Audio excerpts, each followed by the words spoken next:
Pyorrhoea क्या है और कैसे ठीक हो सकता है? जब ये बैक्टीरिया धीरे धीरे हमारे दांतों के आसपास जमना शुरू हो जाते हैं, तो जो खाना हम खाते हैं उससे इन्हें न्यूट्रिशन मिलता है और ये हमारे दांतों के आसपास जमकर मसूड़े और जबड़े की हड्डी को नुकसान पहुंचाते हैं। धीरे धीरे हड्डी गलना शुरू हो जाती है, तो इस बीमारी को पायरिया कहते हैं।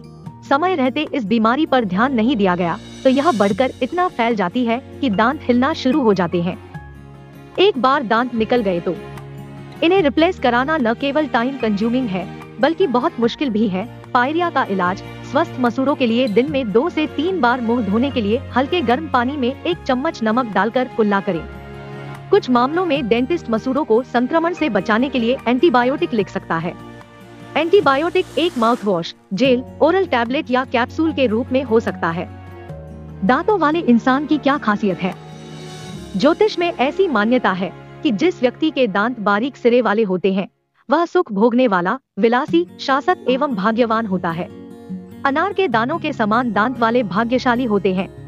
ऐसी भी मान्यता है कि यदि मुंह में 32 दांत है तो यह व्यक्ति भाग्यशाली, सत्य बोलने वाला होता है। मान्यता यह भी है कि 32 दांत वाले व्यक्ति के मुंह से निकली बात सच साबित हो जाती है। जरूरी नहीं कि ऐसे लोग सोच समझकर कुछ कहें तो वह सच हो। ज्योतिष में ऐसी मान्यता है कि 32 दांत वाले लोग अनजाने में कुछ कह गए, बाद में जाकर वह बात सच हो जाती है। इसमें अच्छी और बुरी दोनों तरह की बातें हो सकती हैं। इसी तरह 31 दांत वाले इंसान भोग विलास में चतुर और 30 दांत वाले लोग आर्थिक रूप से मध्यम श्रेणी के होते हैं। 29 दांत वाले सदैव दुखी रहते हैं। मान्यता है कि 28 दांत वाले को भाग्य का कम साथ मिलता है।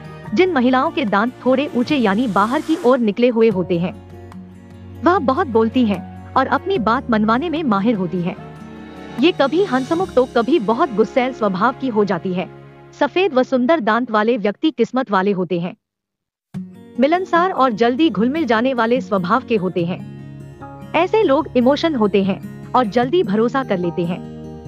दांतों में झंझनाहट होने पर क्या करना चाहिए? दांतों में झंझनाहट यानी दांतों में सेंसिटिविटी होना आज के समय में आम समस्या है। हर चौथा व्यक्ति इस परेशानी का सामना कर रहा है।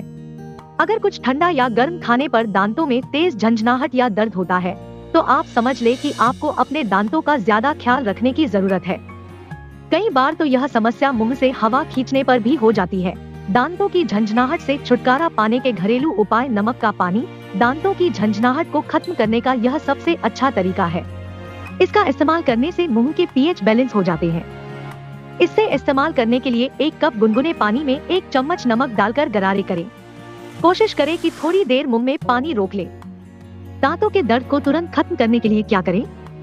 कहने के लिए तो दर्द आपके दांत में होता है, लेकिन मुंह, सिर और गर्दन सब दर्द से तड़प रहे होते हैं। यहाँ जाने कि जब दांत दर्द शुरुआती स्तर पर हो तो इसे कैसे नियंत्रित किया जाए। अगर आपके दांत या दाढ़ चीस रहे हैं, झंझनाहट हो रही है या हल्का हल्का दर्द हो रहा है तो आप अपनी रसोई से 1 लौंग लेकर उसे उस दांत या दाढ़ के बीच दबा लें जिसमें समस्या हो रही हो। आप इस लौंग को चबाकर ना खाएं बल्कि टॉफी की तरह चूसते रहें। ऐसा करने से आपका दांत दर्द कुछ ही मिनटों में ठीक हो जाएगा और आप आराम से अपने दूसरे काम कर पाएंगे। दांत दर्द दूर करने के लिए आप हींग का उपयोग भी कर सकते हैं। आप आधा चम्मच हींग लेकर इसे नींबू के रस में मिलाकर पेस्ट तैयार करें। इस पेस्ट को बहुत हल्का सा गर्म करें और फिर उस दांत पर लगा लें जिसमें दर्द हो रहा हो। आपको तुरंत आराम मिलेगा। दांतों में कीड़ा लगने के क्या कारण होते हैं? जब बच्चे के मुंह के अंदर बैक्टीरिया बनने लगता है तब दांत में कीड़ा लगना शुरू हो सकता है। बोतल से दूध पीते पीते सो जाने पर बच्चे के मुंह में मीठा चिपका रह जाता है। कई घंटों तक इसके दांतों पर रहने पर बैक्टीरिया पनपता है जिससे दांतों में कीड़ा लग जाता है। वहीं अगर बच्चा लंबे समय से जमीन पर गिरे हुए या गंदे सिपी कप या बोतल को मुंह में ले लेता है तो इससे भी बैक्टीरिया पैदा होता है। किसी मीठी चीज को ज्यादा देर तक चबाने या मुंह में रखने पर भी दांत में कीड़ा लग सकता है। इसके अलावा रोज दांतों को ब्रश ना करने पर या ओरल हेल्थ पर ध्यान ना देने पर भी दांतों में कीड़ा लग सकता है। दांत खराब होने पर क्या करना चाहिए? फ्लोराइड टूथपेस्ट से दिन में कम से कम 2 बार अपने दांतों को ब्रश करें। आमतौर पर पहले की बजाय खाने के बाद अपने दांतों को ब्रश करें।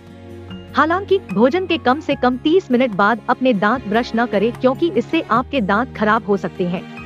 खासकर तब जब आपने अधिक कार्बोहाइड्रेट या शुगर युक्त भोजन किया है। अपने दांतों को सही तरीके से ब्रश करना भी जरूरी है। निम्न सलाह से आपको मदद मिल सकती है। अपने टूथब्रश के ऊपरी हिस्से को अपने दांतों के विपरीत रखें। फिर कड़े हिस्से को गमलाइन के विपरीत 45 डिग्री के कोण पर झुकाएं। हर दांत की सभी सतहों पर ब्रश को कई बार गोलाकार घुमाएं। दांतों की अंदरूनी सतह पर यही तरीका इस्तेमाल करें। दांतों की चुभने वाली सतहों को ब्रश करें। सामने के दांतों की अंदरूनी सतहों को साफ करने के लिए ब्रश को लंबवत झुकाएं और ब्रश के सामने वाले हिस्से से कई छोटे गोलाकार स्ट्रोक करें। जीभ को ब्रश करने से सांसें तरोताजा रहती है और बैक्टीरिया दूर हो जाते हैं, जिससे मुंह साफ हो जाता है। ब्रश करने के बाद अपने मुंह को पानी या माउथवॉश से न धोएं, क्योंकि यह सुरक्षात्मक टूथपेस्ट को धो देता है। सिर्फ अतिरिक्त टूथपेस्ट थूक दें। समय समय पर अपना टूथब्रश बदलना भी जरूरी है, क्योंकि कुछ समय बाद ये कम प्रभावी हो जाते हैं और प्लेक को नहीं हटा पाते हैं। आमतौर पर टूथब्रश को हर 2 से 3 महीने में बदलने की आवश्यकता होती है।